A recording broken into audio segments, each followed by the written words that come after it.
নবীজি বলেছিলেন শেষ জামানায় ছেলেরা মেয়েদের পোশাক পরবে আর মেয়েরা ছেলেদের পোশাক পরবে। দেখবেন মেয়েরা এখন ফর্মাল পোশাক পরছে, জিন্স আর গেঞ্জি পরে ঘুরছে, আর ছেলেরা ক্লিন শেভড। ছেলেরা মেয়েদের মতো গাল বানাচ্ছে। আর কোন সাইনের জন্য অপেক্ষা করছেন? নবীজি বলেছিলেন উঁচু উঁচু বিল্ডিং নির্মাণের প্রতিযোগিতা করা হবে।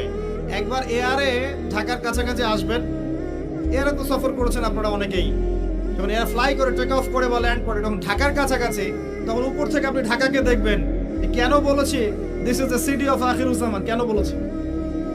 নবীজি বলেছেন কিয়ামতের দুইটা মেজর সাইন, দুইটার মধ্যে একটা হচ্ছে أن ترى الحفاة العراة العالة رياء الشاء يتطاولون في البنيان।